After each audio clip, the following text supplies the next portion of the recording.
हम पढ़ रहे हैं राजस्थान की हिस्ट्री और उसमें टॉपिक जो है भीनमाल यानी कि जालोर, अवंती और कन्नौज के प्रतिहार शासकों के बारे में।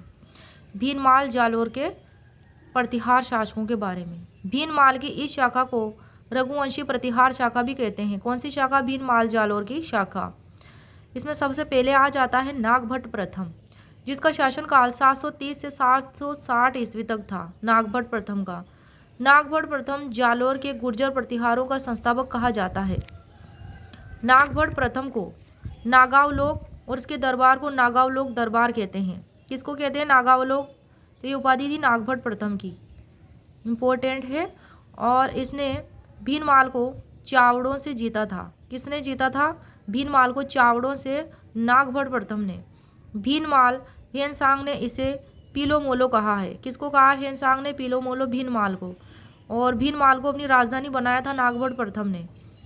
इसके पश्चात इसने आबू, जालोर आदि को विजित किया और उज्जैन यानी कि अवंतिका को अपनी दूसरी राजधानी बनाया। भीनमाल के अलावा अवंतिका, उज्जैन भी इसकी दूसरी राजधानी थी।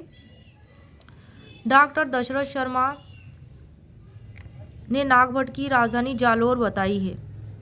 जैसी घोष नागभट्ट प्रथम की राजधानी उज्जैन ही मानते हैं। नागभट्ट प्रथम को नारायण का अवतार, राम का अवतार, क्षत्रिय, ब्राह्मण तथा इंद्र के दंभ का नाशक भी कहते हैं। ग्वालियर अभिलेख के अनुसार नागभट्ट प्रथम ने म्लेच्छ अरबी सेना को पराजित करके अपने साम्राज्य का विस्तार करके नागभट्ट प्रथम को प्रतिहार साम्राज्य का वास्तविक संस्थापक कहा जाता है। अपने साम्राज्य का विस्तार किया था। किसको पराजित करके? म्लेच्छों को, अरबी सेना को पराजित किया नागभट्ट प्रथम ने। इसकी जानकारी हमें पुलकेशन द्वितीय के ऐहोल अभिलेख से प्राप्त होती है। किसकी जानकारी? नागभट्ट प्रथम की इस प्रकार की विजय की जानकारी प्राप्त होती है हमें पुलकेशन द्वितीय के ऐहोल अभिलेख से। ध्यातव्य है इसमें, ब्रह्म सिद्धांतों के लेखक भीनमाल निवासी ब्रह्मगुप्त ने भीनमाल में रहकर गणित संबंधी ज्ञान का प्रसार किया था। वत्सराज का शासनकाल 783 से 795 ईस्वी तक था। 783 से 95 ईस्वी तक। वत्सराज देवराज का पुत्र था, जो वह बहुत बड़ा प्रतापी राजा था। रणहस्तिन की उपाधि धारण की थी वत्सराज ने। कौन सी उपाधि? रणहस्तिन यानी कि युद्ध कहा थी। इम्पोर्टेंट है। वत्सराज को प्रतिहार राज्य की नींव डालने वाला शासक कहा जा सकता है। वत्सराज के समय कन्नौज उत्तरी भारत का प्रमुख केंद्र बनता जा रहा था। अतः कन्नौज पर पाल वंश, दक्षिण के राष्ट्रकूट वंश और गुर्जर प्रतिहार वंश के शासकों की नज़र थी।